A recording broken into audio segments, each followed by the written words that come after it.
তোর বাড়িতে রাতের বেলা চোর ঢুকেছে, তুই জানতে পারলি চোর ঢুকেছে, এবার তুই চিৎকার করছিস, কিন্তু পাশের বাড়ির লোক শুনতে পাচ্ছে না। কেন না, সে দরজার জানলা এমনভাবে এঁটে শুয়েছে যে তার কাছে আওয়াজটা পৌঁছাচ্ছে না, এত ঘুমিয়ে গেছে, দরজা না এঁটে শুয়েছে। সবচেয়ে গুরুত্বপূর্ণ কাজটা হচ্ছে কমিউনিকেশন। ঠিক সেরকম সেল টু সেল কমিউনিকেশন চাই, তাহলে পরে সবাই মিলে সেই কাজটাকে এক্সিকিউট করতে পারবে। আমাদের শরীরে কতগুলো কোষ আছে জানিস?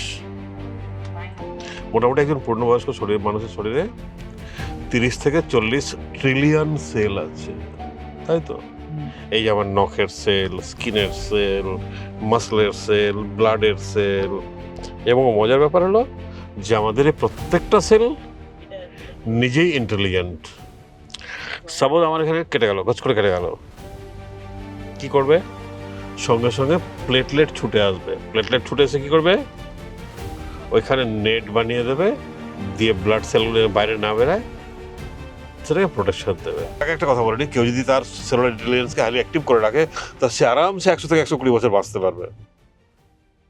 দেখ, মেডিকেল সায়েন্স গুরুত্ব দেয় হচ্ছে জেনেটিক্সের উপরে, আর আমরা ন্যাচারাল সায়েন্সে গুরুত্ব দিই হচ্ছে সেলুলার ইন্টেলিজেন্সের উপরে। শরীরের জন্য সেলুলার ইন্টেলিজেন্স কতটা ইম্পর্টেন্ট, জেনেটিক্স কতটা ইম্পর্টেন্ট, আমার মনে হয় না যে শরীরে টোটাল যে ফাংশনস, টোটাল যে অপারেশনস বা প্রতিদিনের ডেলিকাট যে কাজ, তার মধ্যে জেনেটিক্সের ভূমিকা বা জেনেটিক্সের রোল 1%-এরও কম, এবং 99%-এর বেশি রোল হচ্ছে সেলুলার ইন্টেলিজেন্সের। এবার আছে সেলুলার ইন্টেলিজেন্স কি? আমাদের শরীরে কতগুলো কোষ আছে জানিস? মোটামুটি একজন পূর্ণবয়স্ক মানুষের শরীরে 30 থেকে 40 ট্রিলিয়ন সেল আছে, তাই তো? এই যেমন নখের সেল, স্কিনের সেল, মাসলের সেল, ব্লাডের সেল, চোখের সেল, চুলের সেল, এরকম সেল যদি আমরা দেখি, তাহলে আমাদের শরীরে সেল আছে প্রায় 30 থেকে 40 ট্রিলিয়ন। ট্রিলিয়ন মানে বুঝিস কতটা? ট্রিলিয়ন মানে কতটা? 10 লাখে হচ্ছে 1 মিলিয়ন, 10,000 মিলিয়নে 1 বিলিয়ন, 10,000 বিলিয়নে 1 ট্রিলিয়ন। এতগুলো সেল আছে আমাদের শরীরে। এবং মজার ব্যাপার হলো যে আমাদের এই প্রত্যেকটা সেল নিজেই ইন্টেলিজেন্ট, মানে নিজের কি কি কাজ আছে, নিজের কি কি কাজ করতে হবে, কিভাবে করতে হবে, এরা প্রত্যেকে নিজেরা খুব ভালো বোঝে এবং নিজেরা ইনস্ট্যান্ট ডিসিশন নেয়। সাপোজ আমার এখানে কেটে গেল, গছ করে কেটে গেল, কি করবে? সঙ্গে সঙ্গে প্লেটলেট ছুটে আসবে। প্লেটলেট ছুটে এসে কি করবে? ওইখানে নেট বানিয়ে দেবে, দিয়ে ব্লাড সেলগুলো বাইরে না বেরায় সেটাকে প্রোটেকশন দেবে। ও জানে আমার কি কাজ কোথায় করতে হবে, কখন করতে হবে, কোন মুহূর্তে করতে হবে, ঠিক জানে। প্লেটলেট শরীরে বয়ে বেড়াচ্ছে, কিন্তু শরীরের মাঝখানে কোথাও কোথাও কিছু করে না, কিন্তু যখন প্রয়োজন পড়ে তখন ঠিক সে তার কাজ করে। এই যে ইন্টেলিজেন্সটা, এটাকে বলে আমরা সেলুলার ইন্টেলিজেন্স। ওরা কিভাবে কাজ করে? ওরা কাজ করে ফ্যামিলি বা পরিবারের মতো। পৃথিবীতে জনসংখ্যা কত? 700 কোটি। এই 700 কোটি কি এক জায়গায় থাকে? এক জায়গায় থাকে না, এক এক দেশে থাকে, এক এক দেশে থাকে। আবার এক দেশে কি সব এক জায়গায় থাকে না, তারা এক এক রাজ্যে থাকে, তারা এক এক জেলায় থাকে, এক এক মহকুমায় থাকে, তারা আলাদা জায়গায় থাকে। এবার সব মানুষ কি একই ধরনের কাজ করে? সব মানুষ একই ধরনের কাজ করে না, এক এক ধরনের মানুষের কাজ এক এক রকম। কেউ হয়তো পুলিশের কাজ করে, প্রোটেকশন দেওয়ার কাজ করে, কেউ হয়তো জেলে মাছ ধরছে, কেউ হয়তো চাষাবাদ করছে, কেউ হয়তো সরকারি চাকরি করছে, বিভিন্ন কাজ করে। এবং এরা মিলে জুলে এই গোটা পৃথিবীর একটা অংশ, এবং এই গোটা পৃথিবীটাকে তারা ঠিকঠাকভাবে মেনটেন করে নিয়ে যাচ্ছে। এবার শুধু কি মানুষ, আরও প্রাণী আছে। আমি জাস্ট ফ্যামিলিটা বোঝানোর চেষ্টা করছি। ফ্যামিলিটা বোঝানো মানে হচ্ছে আমাদের সেলগুলোও তাই। আমাদের সেল, সাপোজ চোখের সেলগুলো, তার কাজ আলাদা, সে তার কাজ খুব সুন্দরভাবে করে। ব্লাডের কাজ আলাদা, দাঁতের কাজ আলাদা, প্রত্যেকটা অর্গানের কাজ আলাদা। এবং এরা ইনস্ট্যান্ট ডিসিশন নেয় যে কখন কাকে কোন সেলগুলোকে কি করতে হবে। এই যে নিজস্ব এদের চিন্তা ভাবনা করার ক্ষমতা, এটাকে বলি আমরা সেলুলার ইন্টেলিজেন্স। এবার বলবে এর মধ্যে জেনেটিক্সের রোল কতটুকু? জেনেটিক্সের রোল হচ্ছে যেমন এই পৃথিবীতে জিওগ্রাফির যতটা ভূমিকা বা প্রকৃতির যে যতটুকু গুরুত্ব, জেনেটিক্সের গুরুত্ব ঠিক ততখানি, বা জেনেটিক্সের প্রয়োজন বা জেনেটিক্সের রোলটা ঠিক আমাদের শরীরে ততখানি। ধর ওই যে বললাম কেটে গেল একটু শরীর, নিজেকে নিজে ওই জায়গাতে ব্লাড, ওইটা ওদের কাজ। তেমনি যত সেল আছে তাদের নিজস্ব রোল আছে, এবং তারা সেই রোলগুলো খুব সুন্দরভাবে করে, খুব সুন্দরভাবে ডিসিশন নেয় কী করতে হবে না করতে হবে, শরীর থেকে টক্সিন বার করতে হবে। ধর আমরা কি দেখি বিভাস, আমরা দেখি যে কোনো এক জায়গায় ঘা হলো, এখানটায় ঘা হলো, এখানে কিছু পুঁজ তৈরি হলো, এটা কি এখানেই ছিল শুধু? পুরো শরীরে না, হ্যাঁ, এটা এখানে ছিল না, পুরোটা গোটা শরীরে কালেকশন করে নিয়ে এসে এখানে রেখেছে। প্রত্যেকটা সেলের মধ্যে যতটা টক্সিন ছিল সবাই আস্তে ধাক্কা দিয়ে দিয়ে পাঠিয়েছে, ওইখানে যাও, ওইখানে এক জায়গায়, ওখান থেকে বের করতে হবে শরীর থেকে। ফলে সবাই একটা কালেকটিভ রোল, কালেকটিভ ডিউটি পালন করছে, ঠিক আছে? তো এই যে এদের মিলেজুলে সবাই 30 বা 40 বিলিয়ন সেল মিলেজুলে এই বডিটাকে অপারেট করছে, ঠিক আছে? এটাই হচ্ছে সেলুলার ইন্টেলিজেন্স। এবার এর মধ্যে আমার ব্রেনের রোল আছে কিছুটা, তার কাজ কিছু আলাদা, তার কাজ হচ্ছে মেমোরিকে স্টোর করা। এবার বলবি শুধু কি ব্রেনের সেলগুলো মেমোরি স্টোর করে? স্কিনের সেল মেমোরি স্টোর করে না, জিভের সেল মেমোরি স্টোর করে না, প্রত্যেকের মেমোরি স্টোর করে। সেকেন্ড কোশ্চেন, যে আমাদের শরীর কিভাবে বুঝতে পারে যে কখন তাকে কি কাজ করতে হবে, ইয়েস, পরস্পরের সাথে কিভাবে গুড, হ্যাঁ, কমিউনিকেশন করা। যেমন ধর তোর বাড়িতে ধর 4 জন মেম্বার আছে, মা আছে, বাবা আছে, তুই আছিস, ভাই আছিস বা দাদা আছে। সকাল হলো, সকালে সবাই উঠলে, মা জানে তার কাজ কি, বাবা জানে তার কাজ কি, দাদা জানে তার কাজ কি, তুইও জানিস তার কাজ কি। এর জন্য আলাদা আলাদা কমান্ড দেওয়ার খুব একটা দরকার পড়ে না, কারণ তারা অলরেডি কমান্ডেড আছে। মানে এই কমান্ডের কাজটা কে করেছিল? এই কমান্ডের কাজটা করে রেখেছিল হচ্ছে জেনেটিক্স। সে বুঝিয়ে রেখেছিল যে কাকে কি করতে হবে, কি কি কাজ করতে হবে, এবং সে সেটা কীভাবে করবে সেইটা ডিকটেট করে হচ্ছে সেলুলার ইন্টেলিজেন্স। তাহলে লোকে যে বলে ব্রেন নির্ধারণ করে মস্তিষ্ক, তাহলে মস্তিষ্কের কাজ কি এখানে? স্নায়ুকোষ, মস্তিষ্ক। আচ্ছা, এদের যে কালেকটিভ ইন্টেলিজেন্সটা, তার একটা স্টোরেজ হচ্ছে আমাদের ব্রেন। এবার বলবি ব্রেন কি শুধু সব মেমোরি একাই স্টোর করে এবং প্রসেস করে? না, মেমোরিগুলো স্টোর করছে, এবং সেই মেমোরি শুধু কি ব্রেনে স্টোর হচ্ছে না, প্রত্যেকটা সেলেও স্টোর হচ্ছে। এবার তাদের মধ্যে কমিউনিকেশনটা করাটা, সেটা হচ্ছে ব্রেন এবং নার্ভ সিস্টেমের কাজ। কম্পিউটারে যদি আসি, তাহলে আমরা বলবো কি, র্যাম, হার্ড ডিস্ক হলো মেমোরি স্টোর হচ্ছে, প্রসেস হচ্ছে প্রসেসরে গিয়ে। এবার প্রসেসরের কাজ হচ্ছে সেই কাজটাকে এক্সিকিউট করা, ওটা মেমোরির কাজ না বা ব্রেনের কাজ না, কাজটাকে এক্সিকিউট করা। এবার প্রসেসর যখন এক্সিকিউট করছে তখন সেখানে তার নিজস্ব কিছু মেমোরি আছে, মেমোরি প্লাস প্রসেসিং। তো মেমোরির প্রসেসরের কাজটা হচ্ছে যে প্রসেসর যে কাজটা প্রসেস করছে, সাপোজ আমার চোখের সেলগুলো সেটাই করছে, সেই ইনস্ট্রাকশনগুলোকে প্রসেস করছে, সেই সিগন্যালগুলোকে, কমেন্টগুলোকে প্রসেস করছে, ঠিক আছে? তাহলে আমাদের যে শরীরের কাজ, কোষের যে কাজগুলো সম্পূর্ণভাবে যাতে বিঘ্নিত না হয়, সঠিকভাবে কাজ করতে পারে, তার জন্য আমাদের সবচেয়ে গুরুত্বপূর্ণ কি কি বিষয়? ইয়েস, সবচেয়ে গুরুত্বপূর্ণ কাজটা হচ্ছে কমিউনিকেশন, একজনের সাথে আরেকজনের যোগাযোগ। আমি সেটাই বলছি, যে কি করলে বা কিভাবে আমাদের কমিউনিকেশন সিস্টেমটাকে স্ট্রং করতে পারি। যখন কমিউনিকেশন সিস্টেমটা স্ট্রং হবে তখন কাজটা ঠিকঠাকভাবে হতে পারবে। তোর বাড়িতে রাতেরবেলা চোর ঢুকেছে, তুই জানতে পারলি চোর ঢুকেছে, এবার তুই চিৎকার করছিস, কিন্তু পাশের বাড়ির লোক শুনতে পাচ্ছে না। কেন না, সে দরজার জানলা এমনভাবে এঁটে শুয়েছে যে তার কাছে আওয়াজটা পৌঁছাচ্ছে না, এত ঘুমিয়ে গেছে, দরজা না এঁটে শুয়েছে। ফলে কমিউনিকেশন যদি না হয় তাহলে পরে সেইখানে যে প্রোটেকশনের রিকোয়ারমেন্ট ছিল, চোরটা এসে চোরটাকে ধরতে হবে বা যা করতে হবে সবাই মিলে জেগে গেলে পরে চোরটাকে ধরতে পারবে, সেটা কমিউনিকেশনটা হলো না।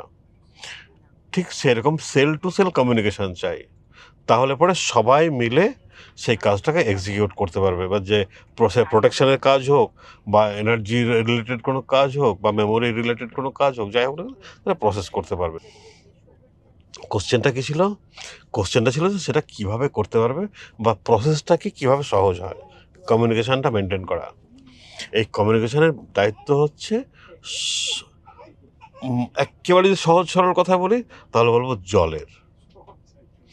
জল হচ্ছে সেই মিডিয়া বা সেই মিডিয়াম যে একটা সেলের সাথে আর একটা সেলের কমিউনিকেশনটাকে চালু রাখে। আচ্ছা, এই জল এক এক জায়গায় আমরা এক একটা নাম দেই। এবার যেখানে জলের সাফিসিয়েন্ট ব্যালেন্স থাকবে সেখানে কমিউনিকেশনটা খুব সুন্দর হবে, সেখানে সেলগুলো সবাই মিলে হেলদি থাকবে। যেখানে জল শুকিয়ে গেল, কমে গেল, সেখানে কমিউনিকেশনটা ডিস্টার্ব হয়ে যাবে, ফলে প্রবলেম তৈরি করবে। আবার যেখানে জল বেশি হয়ে গেল প্রয়োজনের তুলনায়, সেখানেও কমিউনিকেশনটা ডিস্টার্ব হয়ে যাবে, একজন আরেকজনের সাথে কমিউনিকেশন করতে পারবে না। সাপোজ আসামে বন্যা হয়ে গেছে, এখন যেটুকু জল ছিল দরকার ছিল তার চেয়ে কয়েক হাজার গুণ বেশি জল চলে এসছে, ফলে কিছু লোক ভেসে ওদিক চলে গেছে, কিছু লোক ভেসে এদিক চলে এসছে, ঠিকঠাক কমিউনিকেশনটা হচ্ছে না। ব্যাপারটা খানিকটা তাই। তাহলে কি শুধু জলই দরকার, না জল ছাড়া অন্য ইয়েস, এবার কমিউনিকেশন করতে গেলে কি শুধু জলই দরকার না, জলের সাথে আরও কিছু রিকোয়ারমেন্ট আছে। হ্যাঁ, জল কী করবে? জল হচ্ছে কমিউনিকেশনের কাজ করবে। এবার কমিউনিকেশনের কাজ করার পরে কমিউনিকেশন কথাবার্তা তো হলো, যোগাযোগ হলো। সাপোজ বন্যাতে যে মানুষগুলো হয়েছে যোগাযোগ হলো, হ্যাঁ এর কথা চিৎকার করে শুনতে পাচ্ছে, ওর কথা চিৎকার করে শুনতে পাচ্ছে। এবার তাদের ডেলি ফাংশন করার জন্য তো শুধু চিৎকার চেঁচামেচি করলে হবে না, কমিউনিকেশন তো হয়ে গেল। হ্যাঁ, খাওয়া দাওয়া করতে হবে, তারপরে শরীরটাকে চালাতে হবে। তারপরে তো সে চিৎকার বলবে করার যে জন্য তো ভাই আমার এখানে খাবারের জল নাই, ও বলবে ভাই আমার ওখানে খাবারের চাল নাই বা ডাল নাই, এগুলো এবার এক্সচেঞ্জ করতে হবে। মেটেরিয়ালস কমিউনিকেশন হলো। বা চোর ধরা পড়লো, সেখানে কি করতে হবে? সেখানে সেই চোরকে ধরার জন্য, প্রোটেক্ট করার জন্য লাঠি লাগুক, দড়ি লাগুক, বন্দুক লাগুক, যাই লাগুক, মেটেরিয়ালস লাগবে। শরীরের সেল টু সেল কী করতে হবে, কী কী লাগবে? না, শরীরেরও এলিমেন্টসগুলো লাগবে। ঠিক আছে, এবার প্রত্যেকটা এলিমেন্টসের নিজস্ব রোল আছে। এলিমেন্টসগুলোকে আমরা কী বলি, মেজর যেটা সেটাকে আমরা বলি মিনারেলস। সেগুলোকে যারা কাজ করাবে তাদেরকে বলি আমরা ভিটামিনস। সেই কাজগুলোকে যারা মনিটর করবে তাদেরকে আমরা বলবো এনজাইমস, কোএনজাইমস। ঠিক আছে, এগুলো তো কমিউনিকেশন যখন হলো, তারপর আবার মেটেরিয়ালস দিতে হবে। এবার তাদের কাছে যদি সাফিসিয়েন্ট মেটেরিয়াল থাকে তাহলে পরে তারা স্ট্রংলি থাকতে পারবে ওখানে। যেমন ওই যে বললাম বন্যা, এবার বন্যা ধরে এপারের লোক বললো না আমার কাছে একটা ভালো নৌকা আছে, আমি নৌকা করে মালপত্র পাঠিয়ে দিচ্ছি। ওপারের লোক বললো না আমার কাছে প্রচুর জলের স্টক আছে, আমি তোমাকে নৌকা করে জলের স্টক পাঠিয়ে দিচ্ছি। ফলে একজন আরেকজনকে হেল্প করলো, এবার সবাই খুব সুন্দর শান্তিতে থাকলো। বা ধর চোর ধরা পড়লো, সেখানে একজন বললো আমার ঘরে বন্দুক আছে, বন্দুক নিয়ে চলে আসছি। একজন বললো আমার কাছে দড়ি আছে, দড়ি নিয়ে চলে আসছি, যে চোরগুলোকে বাঁধবো। সাপোজ ধর ব্লিডিং হচ্ছিল, তো সঙ্গে সঙ্গে প্লেটলেট চলে এলো, বললাম আমি স্ট্রং আছি, আমি সঙ্গে সঙ্গে জায়গাটা ক্লট করে দেবো, জায়গাটা ব্লিডিংটা বন্ধ করে দেবো। তো মেটেরিয়ালসগুলো থাকতে হবে। জল আর অক্সিজেনের ভূমিকা হচ্ছে, জল হলো কমিউনিকেশন করছে, আর অক্সিজেন হচ্ছে যে সেলগুলো ভাঙবে, সেলের মধ্যে যে ফুড বা নিউট্রিশন আসছে, নিউট্রিশনগুলো হচ্ছে ভিটামিনস, মিনারেলস, এনজাইম, কোএনজাইমস। এবার ওর কাজ হচ্ছে ওই মেটেরিয়ালসগুলো, এলিমেন্টসগুলো। আর হচ্ছে এবার এরা কাজ করতে তাদের শক্তি দরকার, এনার্জি দরকার। না, না হলে শক্তি, না হলে কীভাবে কাজ করবে? এদেরকে এনার্জি দিতে হবে। এনার্জি দেওয়ার জন্য আমরা কী করছি? আমরা ফুড খাচ্ছি, খাবার খাচ্ছি। ফুড আর নিউট্রিশন দুটো আলাদা জিনিস। ফুড খাচ্ছি, এই ফুডটা যে গেল, সেই ফুডটাকে যে ভাঙবে, সেই ভাঙার রোলটা হচ্ছে অক্সিজেনের। অক্সিজেন গেলে পরে ওই খাবারটা ভাঙতে পারবে, ভেঙে এনার্জি তৈরি করতে পারবে, সেল তার নিজের কাজগুলো করতে পারবে। যেখানে অক্সিজেন পৌঁছচ্ছে না সেখানে সেল ডেড হয়ে যাচ্ছে। কেন ডেড হয়ে যাচ্ছে? না, যেহেতু ওখানে অক্সিজেন পৌঁছচ্ছে না, ফলে ওখানকার সেলগুলো সে ফুডটাকে প্রসেস করতে পারছে না, ভাঙতে পারছে না, এনার্জিতে কনভার্ট করতে পারছে না। ফলে কি হচ্ছে? ফলে এনার্জি না থাকলেই ফিনিশ, স্টপ, তার কাজকামগুলো স্টপ হয়ে যাবে। এবার সেই স্টপ হয়ে যাওয়া কাজকামগুলোকে আবার রিভাইভ করা বেশিরভাগ ক্ষেত্রেই অসম্ভব হয়ে পড়ে। ফলে অক্সিজেন কী করছে, অক্সিজেন ফুডটাকে ভাঙতে সাহায্য করছে, ভেঙে এনার্জিতে কনভার্ট করতে সাহায্য করছে, এবং ভাঙার পরে কী রিটার্ন আসছে, রিটার্ন আসছে কার্বন ডাইঅক্সাইড, যেটা বেরিয়ে যাচ্ছে। তার মানে আপনি বলতে চাইছেন যে শরীরকে যদি সব ঠিকঠাক মতো খাবার দেওয়া হয় বা জল দেওয়া হয় তাহলে শরীর নিজে নিজে ঠিক করবে। ইয়েস, এইটাই হচ্ছে সেলুলার ইন্টেলিজেন্সের একটা বড় মানে সেলফ হিলিং প্রসেস এটাই। বড় Human body। একটা কি বলবো, এক্সাম্পল বলবো। আমাদের ধর তোর বাড়িটা ভেঙে গেছে, কী করলি তুই? মালপত্র কিনে আনলি, কী মশলা লাগবে, কী লাগবে কিনে আনলি, মিস্ত্রিকে ডেকে আনলি, মিস্ত্রি এটা করতে হবে, সমস্ত কিছু দিলি মিস্ত্রিকে, আর মিস্ত্রি সেটা করে দিল। এটা হচ্ছে আমাদের সোসাইটিতে বলছি, আমাদের শরীরের মধ্যে হচ্ছে একই ফাংশন। আমার শরীরে ধর এখন একটা খচ করে কেটে গেল, বা এখানে মাংস এক খাবলা উঠে গেল, আমি কী দেবো, 1 বছরের মধ্যে বা 6 মাসের মধ্যে ওই জায়গাটা আবার ফিল আপ হয়ে গেছে। কে ফিল আপ করলো? না, অটোমেটিক ফিল আপ হচ্ছে। আমাকে কি করতে হয়, ওইটা ফিল আপ করার জন্য সাফিসিয়েন্ট যেসব ম্যাটেরিয়ালগুলো, সেগুলো দিতে হয়। সেগুলো দিলে কী হবে, সে তার কাজটা ঠিকঠাক করতে পারবে। কাজটা ঠিকঠাক করতে পারলে যে ড্যামেজটা হচ্ছে, সে ড্যামেজটা রিকভার করতে পারে। এটাকে আমরা কি বলি? আমরা বলি সেলফ হিলিং। এবং it's a part of nature's law. এটাকে শুধু মানুষের মধ্যে আছে না, প্রত্যেকটা জীবিত প্রাণীর মধ্যে আছে। এবার তুই যদি বলি সেলফ হিলিং যদি থাকে, তাহলে একটা মানুষের যদি চোখ এখন কেউ তুলে নেয়, আবার কি নতুন চোখ তৈরি হবে? না, সেখানে সে নতুন চোখটা আবার তৈরি হবে না, এটা সত্য কথা। কিন্তু যদি ছোটোখাটো কোনো ড্যামেজ থাকে, তাহলে সেই পর্যন্ত সে ঠিক করতে পারবে। এখানে কেটে গেল, বা এখানে একটু আঘাত লাগলো, একটু লাল হয়ে গেল, আবার 3 দিন পরে আবার আস্তে আস্তে নর্মাল হয়ে গেলো, এটুকু হবে। কিন্তু একটা অর্গান কেটে বাদ দিলে পরে সেইটা আর নতুন করে হবে না। এটা হচ্ছে প্রাণীদের ক্ষেত্রে। উদ্ভিদের ক্ষেত্রে কি? উদ্ভিদের ক্ষেত্রে হচ্ছে একটা ডাল যদি কেটে বাদ দেয়, পাশ থেকে আরেকটা ডাল বেরিয়ে যায়। আমি আমার শরীরকে ঠিকঠাক লাইভ রাখার জন্য আমি কী ম্যাটেরিয়ালস প্রোভাইড করছি এবং এনভায়রনমেন্টটা কেমন রাখছি, তার উপরে ডিপেন্ড করবে যে এ ঠিকঠাক কীভাবে কাজ করবে। তুই মিস্ত্রিকে ডাকলে, আমার বাড়ি ভেঙে গেছে, তুই তো মিস্ত্রি ডেকেছি, ওখানে বাড়ি হবে না। আরে বাবা, তোকে তো বালিটাও কিনে দিতে হবে, তাকে সিমেন্টটাও কিনে দিতে হবে, তবে সে করতে পারবে। তুই মিস্ত্রি ডাকলি ঠিক আছে, কিন্তু বালি দিলি না, সিমেন্ট দিলি না, ফলে সে মিস্ত্রি এলো, বস থেকে পয়সা নিয়ে চলে গেল। ঠিক ঠিক যেরকম আমাদের কিছু ডাক্তারবাবুদের ক্ষেত্রে হয়, ওষুধ দিল কিন্তু রোগ ঠিক হলো না। মানে মিস্ত্রি ডেকেছিল কিন্তু সিমেন্ট কিনে দেয়নি, বালি কিনে দেয়নি, পাথর কিনে দেয়নি, ইট কিনে দেয়নি, ফলে কাজ হলো না। ফলে কি করতে হবে, ফলে যেরকম ইনফ্লুয়েন্স দেওয়ার জন্য মেডিসিন দিচ্ছে বা ড্রাগস দিচ্ছে, তার পাশাপাশি সাফিসিয়েন্ট নিউট্রিশনটাও শরীরকে দিতে হবে। তাহলে পরে সে তার কাজগুলো সুন্দরভাবে করতে পারবে, নাহলে পারবে না। সে মমতা ব্যানার্জির কবিতা লেখাই হোক আর তোর চপ মুড়ি খাওয়াই হোক, কিছু হ্যাবিট তো কিছু চেঞ্জ করতে হবে। প্রথম হচ্ছে, যাক আমি আর কি করলাম, এটা হচ্ছে প্রথম হচ্ছে আমাদের ফুড হ্যাবিট। অর্থাৎ আমরা এই শরীরটাকে ঠিকঠাকভাবে অপারেট করতে কী কী ম্যাটেরিয়ালসের দরকার আছে, সেগুলোকে ঠিকঠাক আইডেন্টিফাই করা এবং সেগুলোকে ঠিকঠাক প্রোভাইড করা, এটা করতে হবে। এটা করলে পরে সে শরীরটাকে ঠিকঠাক পরিচালনা করতে পারবে। এবার আসি সেলফ হিলিংয়ের ক্ষেত্রে। সেলফ হিলিংয়ের ক্ষেত্রে প্রচুর ডিজিজ আছে বা উইকনেস আছে, দুর্বলতা আছে, যেগুলো মেডিকেল সায়েন্স এতদিন থেকে বলে আসছিল যে কি এগুলো জেনেটিক, এগুলো ঠিক করা সম্ভব না। বাট সেগুলো এখন সায়েন্স এতটা উন্নত হয়েছে, সেগুলো এখন একের পর এক ঠিক হচ্ছে, এবং সবচেয়ে বেশি ঠিক হচ্ছে ন্যাচারাল সায়েন্সের হাত ধরে। ঠিক আছে, তো এগুলো হচ্ছে, বাট এগুলো যেহেতু একটু ক্রিটিক্যাল ছিল, লম্বা প্রসেস ছিল, ফলে এতদিন হয়তো সে সাকসেসটা দেখা যায়নি, কিন্তু এখন দেখা যাচ্ছে। এবং সেটা জেনেটিক্সের হাত ধরে না, জেনেটিক্সকে সরিয়ে রেখে মূলত সেলুলার ইন্টেলিজেন্সকে ইম্পর্টেন্স দিয়ে। সাপোজ একটা বাচ্চার জন্মগত কোনো সমস্যা আছে, জন্মগত হার্টে ফুটো আছে, বা জন্মগত অন্ধ, বা জন্মগত বোবা, ঠিক আছে, তাদের ক্ষেত্রেও এখন ডেভেলপমেন্ট আসছে। এই ডেভেলপমেন্টটা আসছে হচ্ছে সেলুলার ইন্টেলিজেন্সকে কাজে লাগিয়ে সেলফ হিলিংকে হাইলি অ্যাক্টিভেট করে এইগুলোকে আবার রিকভারি করা হচ্ছে। কারণ সেল জানে যে আমার এখানে চোখটা আমি দেখতে পাচ্ছি না, বাট চোখের ফাংশন ঠিক আছে, চোখের সিস্টেম ঠিক আছে, কিন্তু মাঝখানে কোনো একটা জায়গায় দুর্বলতা ছিল, সে দুর্বলতাকে আবার সে রিকভারি করে আবার সে সিস্টেমটাকে জাগিয়ে তুলছে। তো এখানেই আমার একটা কোশ্চেন, যে মানে ধরুন যে কোনো একটা সেল ড্যামেজ হয়ে গেছে, সেটা কি পুনরায় ঠিক করা উচিত? না, কোনো সেল ড্যামেজ হয়ে গেলে সেটা পুরোটা ঠিক হয় না। যেটা ড্যামেজ সেটাকে শরীর থেকে বাদ দিতে হবে, তার জায়গায় কপি পেস্ট করে আবার নতুন সেল তৈরি হবে, সেম ক্যাটাগরি সেম টাইপের সেল।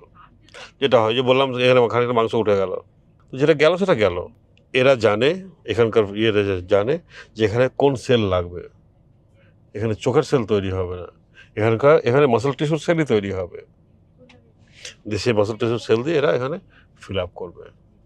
তাহলে কোনোভাবে যখন লং টার্ম ধরে ড্যামেজ হচ্ছে, তাহলে কি কোনো দীর্ঘমেয়াদী বড় অসুখ বা রোগের সৃষ্টি হতে পারে? লং টার্ম ড্যামেজ থাকলে পরে আমরা অসুখ বলতে কি বুঝি? অসুখ বলতে বুঝি যে কোনো সিস্টেম বা কোনো অর্গান ঠিকঠাক ফাংশন করছে না। ইটস কল্ড ডিজিজ মেডিকেল সায়েন্সে। এবার সেটাকে আইডেন্টিফাই করতে হবে যে কোন অর্গানটা কাজ করছে না, কেন কাজ করছে না। ঠিক আছে, ওই যে বললাম তোর একটা ফ্যাক্টরি আছে, ধর কদিন থেকে স্ট্রাইক চলছে, তোর প্রোডাকশন হচ্ছে না। তুই হয়তো ভাবলি যে হ্যাঁ স্ট্রাইক হচ্ছে, কিন্তু তুই বাস্তবে কী হলো, বাস্তবে ভেতরে গিয়ে দেখলি যে কোনো একটা পার্টস খারাপ হয়ে আছে, তার জন্য মেশিনটাই চলছে না, তো প্রোডাকশন হবে কী করে? তো ফলে এক্স্যাক্টলি কী প্রবলেম হচ্ছে সেটাকে আইডেন্টিফাই করতে হবে এবং সেটাকে ঠিক করতে হবে। ঠিক করলে পরে ওই প্রোডাকশনটা আবার শুরু হবে। ঠিক সেরকম কোনো অর্গ্যানের যদি সেটা রিকভার করার মতো জায়গায় থাকে, যেটাকে অটোমেটিক রিকভার করা সম্ভব, তাহলে সেটা রিকভার হবে। সেলুলার ইন্টেলিজেন্সের সাথে ইমিউন সিস্টেমের শুধু না, সবারই শরীরের প্রত্যেকটা 30 থেকে 40 বিলিয়ন সেলের প্রত্যেকেরই সম্পর্ক। কারণ ইমিউন সিস্টেম হলো আমাদের শরীরের ডিফেন্স সিস্টেম, শরীরের প্রতিরক্ষা ব্যবস্থা। এবং তাদেরকে তো সবসময় সজাগ থাকতেই হবে, তাদের ইন্টেলিজেন্স হাইলি অ্যাক্টিভ থাকতে হবে, তাহলে পরে সবচেয়ে সুন্দর কাজ করতে পারবে।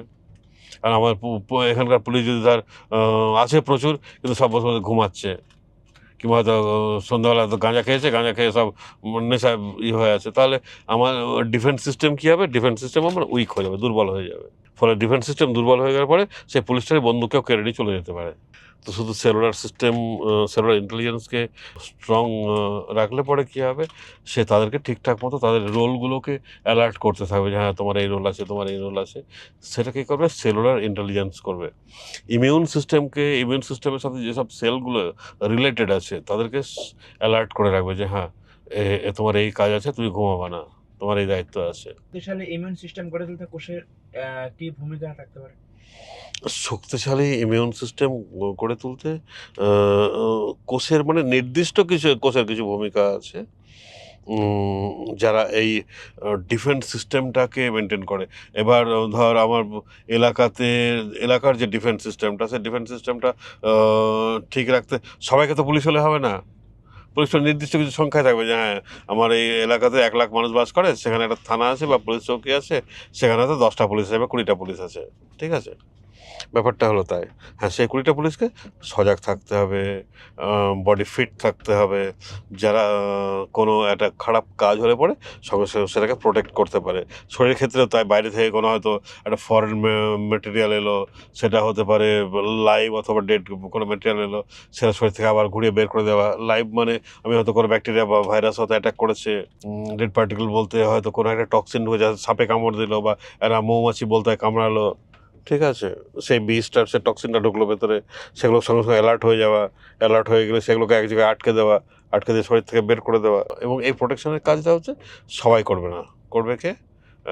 সে ডিফেন্স সিস্টেম যে আছে, ইমিউন সিস্টেম, সে করবে, তার কাজ এটা। ক্যান্সারের মতো জটিল রোগের ক্ষেত্রে সেলুলার ইন্টেলিজেন্স আপনি কি রকম দেখেন, যে ক্যান্সারের ক্ষেত্রে সেলুলার ইন্টেলিজেন্স কাজ করতে পারে? সেলুলার ইন্টেলিজেন্স শরীরের প্রত্যেকটা সেলে কাজ করে।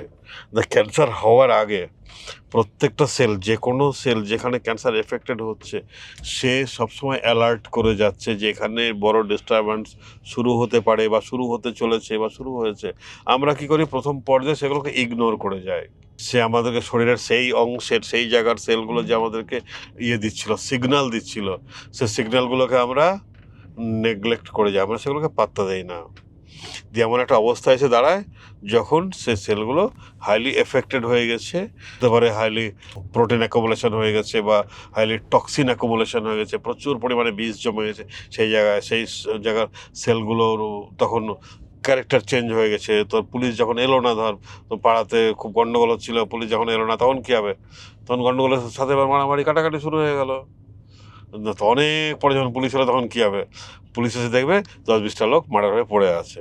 সেলের ক্ষেত্রে তাই, সেলের ক্ষেত্রে কি এসে যখন ইমিউন সিস্টেম হাইলি অ্যাক্টিভ হয়ে উঠলো তখন দেখা গেল বেশ কিছু সেল ওখানে অলরেডি ডেড হয়ে গেছে। তখন কিভাবে কাজ করবে, তখন সে ডেড সেলগুলোকে ওখান থেকে সরাতে হবে। যে কটা মার্ডার হয়েছে মার্ডারগুলোকে সরাতে তো করবে রে, মার্ডার হওয়া যে ইয়েগুলো আছে সেগুলোকে সাইড করো, জায়গাটা পরিষ্কার করো, পরিষ্কার পরিচ্ছন্ন করো। এবং এগুলো কে করবে, কালেকটিভলি সেই জায়গার সে সেলগুলো আছে যেগুলো এখনও সুস্থ আছে, ভালো আছে, তারা সহযোগিতার হাত বাড়িয়ে দেবে এবং কাজটা করবে আমার ইমিউন সেলগুলো। এই কাজটা করবে রিকভারির জন্য কে মালপত্র নিয়ে আসবে, ব্লাড মালপত্র নিয়ে আসবে, ওখানে নতুন সেল তৈরি করতে হবে, sufficient nutrition, sufficient food, sufficient energy, এগুলো যখন পাবে তখন সেই নোংরাগুলো সরিয়ে দিয়ে বা ডেড সেলগুলো সরিয়ে দিয়ে আবার ওখানে রিকনস্ট্রাকশন চালু হবে। কোষের স্বাভাবিক নিয়ন্ত্রণ ব্যবস্থা কোথায় ব্যাহত হয়? তো ভুলভাল জিনিস দিলেই হবে, ভুলভাল জিনিস। একটা সেলের কি চাই, একটা সেলের চাই হচ্ছে ফুড অ্যান্ড নিউট্রিশন। ফুড কি, ফুড, নিউট্রিশন, অক্সিজেন, জল, এই চারটে জিনিস। এই চারটে জিনিস যখন সে ঠিকঠাকভাবে পাবে তখন সে ঠিকঠাক ফাংশন করবে। একটা বাড়িতে, একটা পরিবারে সকালে উঠে যেমন ভাত তরকারি খেতে হবে, তেমনি জামা কাপড়ও পরতে হবে। তুই বলি না ভাত তরকারি দিচ্ছি, আমি সাফিসিয়েন্ট খাবার দিচ্ছি, কিন্তু জামা কাপড় দিস নি কাউকে, তো ডিস্টার্ব হয়ে যাবে। তো সব কিছু দিতে হবে, থাকার জন্য বিছানা দিতে হবে, একটা ভালো বালিশ হলে আরও ভালো হয়। আর এগুলো না হলে পরে কী হবে, এখন যদি তুই, আমি এখানে সিট পেলে না, এখন জেনারেলে যদি বসে যেতে হয় তাহলে জেনারেলে হ্যাঁ প্রচুর মানুষ যাচ্ছে, কিন্তু সেগুলো একটু কমফোর্টেবল হবে না। ঠিক আছে, এবার ধর জেনারেলেও জায়গা পেলো না, ছাদের উপরে বসে গেল, তখন আরও বেশি আনকমফোর্টেবল হয়ে যাবে। অনেক অনেক অনেক মানুষ ট্রেনে ধর হ্যান্ডেল ধরে ঝুলতে ঝুলতে যায়, হ্যাঁ তারাও ধর এক জায়গা থেকে আরেক জায়গায় ডেস্টিনেশনে পৌঁছাচ্ছে, কিন্তু তাদের জার্নিটা আরও বেশি ক্রিটিক্যাল হয়ে যাচ্ছে, আরও বেশি আনকমফোর্টেবল হয়ে যাচ্ছে।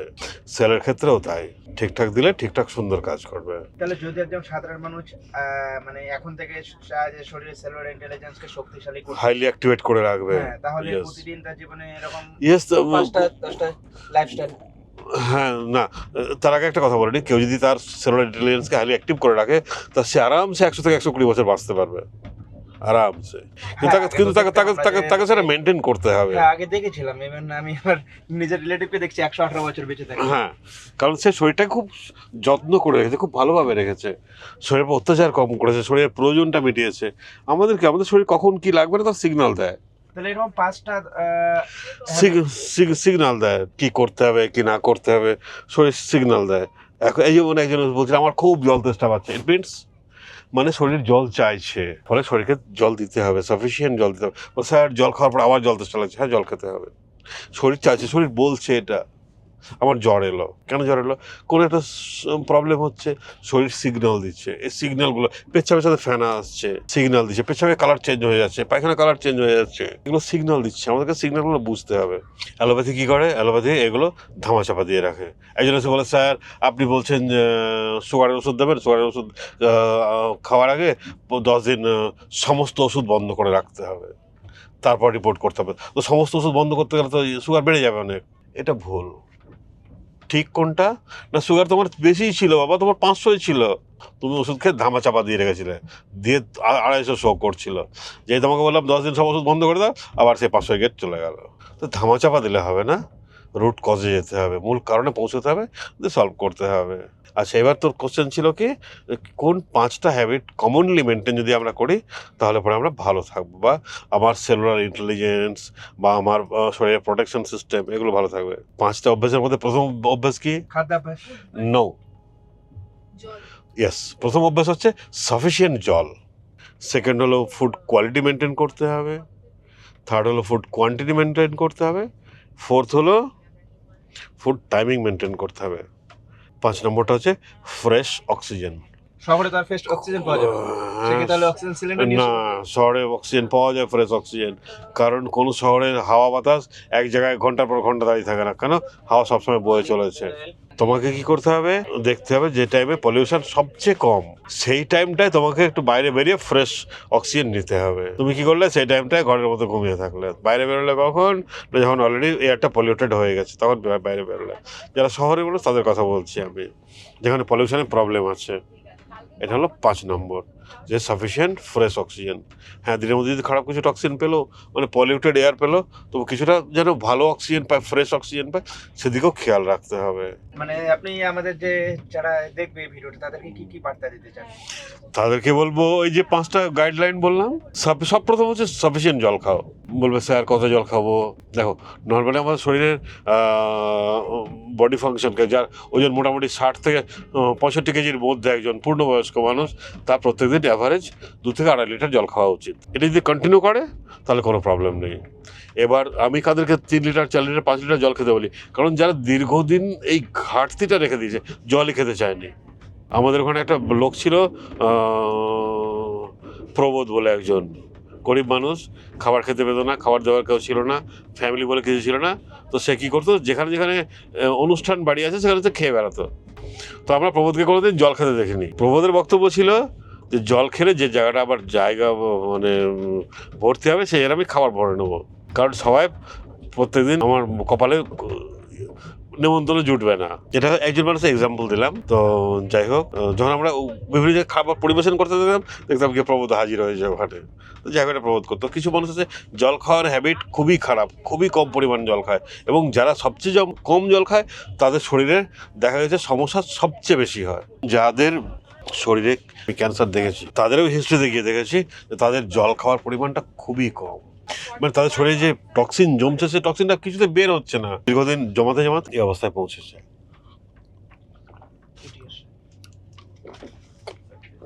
ফলে জল খাও।